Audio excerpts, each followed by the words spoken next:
Hi, my name's Sarah. I'm Head of Platform at Visualsoft, and this is my big interview. Visualsoft is an e-commerce provider. It's been around for 21 years.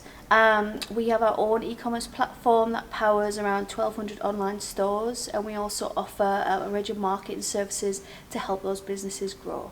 So I've worked really closely with Sarah at Big Bite, really good friend.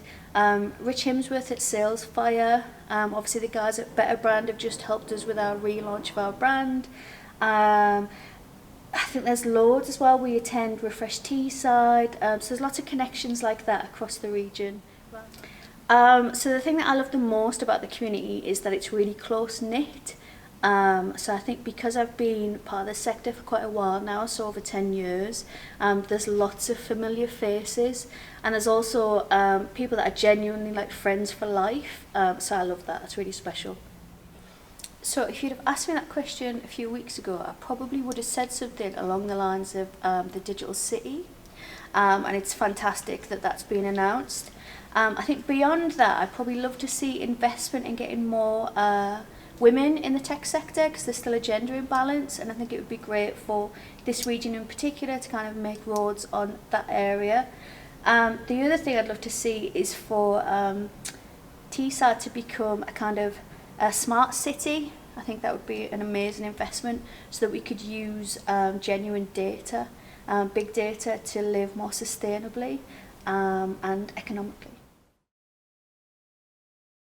I think one of the funniest celeb stories is that me and one of my really close pals, we were removed from Sean Ryder's hotel room once, and genuinely I was making a cup of tea at the time, like there was nothing untoward at all. She was seeing one of the lads out of Happy Mondays, and we met up with them and just had a couple of beers, but the hotel has a very strict policy about guests, so, and because it was the Happy Mondays, I think they thought that anything could be happening, so we got asked to leave. That could have been really rock and roll. Yeah, there's other elements to that story that I won't tell, but yeah.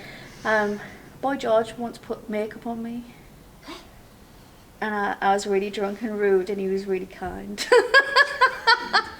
I was just being a dick because I was drunk, and he was putting his own makeup on, and I just sort of did that thing where you're arseholed and wandered over him and was like, put makeup on me. And he just put a bit of blusher on and stuff and told me I was as white as a ghost, and then I wandered off. So at gig, when I was I'd been 15, just coming up to 16, so I was underage, but my friend got me a ticket to see Oasis at Newcastle Riverside, and they weren't big time yet, so nobody had really heard of them, and the ticket was like handwritten.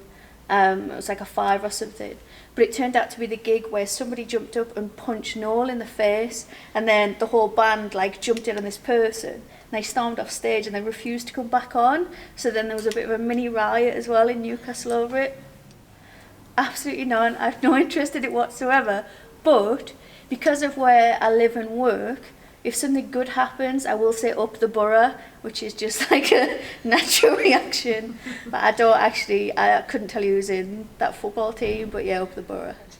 It is Refresh Teesside, partly because there's just a lot of familiar faces, but I really rate it because it's actually run by a company that's in the sector, instead of being run by like a recruitment agency or somebody that's just looking to sell their services to everyone. I think there's too much of that going on, particularly within tech. So I live in Darlow, in Dirty Darlow. It's really well connected, so I don't drive, but it has really good rail network, which is fantastic. And I like, this is a bit nerdy, but I like the architecture in Darlow as well. There's a lot of Victorian, kind of Edwardian properties that are really beautiful. I'd probably have to say Hope and Union Bar in Stockton. So Stockton has a lot of not great pubs, but Hope and Union is a really nice like little nook where you can go and get, they do these gin cocktails that are amazing, and I love them.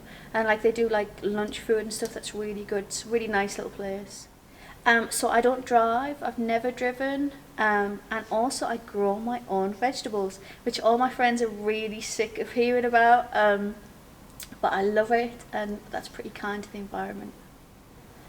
So this is going back a while, but pretty random. I used to work at a place where they would do kind of competitions and have giveaways for like free jackets and stuff like that.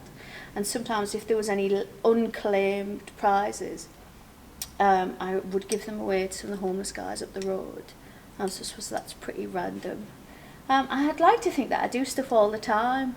I just don't note them or particularly want to boast about them. But yeah, crappy answer. But I'm really terrified of animatronics and sloths. Like, I cannot stand sloths, and they have turned into like a mascot over recent years. There's that furniture company has it. There's a whole thing. I hate them, really hate them. I was an extra in like a straight-to-video film with Amanda Donohoe in, and it was like a way to just get 60 quid, and all I had to do was stand in a cafe queue and pretend to look at a watch that I wasn't wearing, and that was it. But it was like 60 quid, which back then was fantastic, and you got fed as well. Boys will be boys. It absolutely grinds my gears because it's literally just used to like excuse really shitty behaviour for no other reason than their gender. It's totally unacceptable. Oh, that's easy. It would be a free, sustainable energy source. I would paint and write because I really, really love doing both. But obviously I've got work and I've got a little girl as well that's 8, and between that I don't have much time to paint or write. But yeah, if I couldn't sleep, I'd absolutely do that. So that's pretty easy. It would be one of my little toes because they're so small, they're pretty much non-existent anyway, and I wouldn't notice it if both of them were gone. Oh, that Neil Buchanan of Art Attack is Banksy. Mind blowing. It's what I did. I've never heard that conspiracy So if you theory Google it, it's on Reddit. before. Well, I think we're done. Thank you. Thank you very much.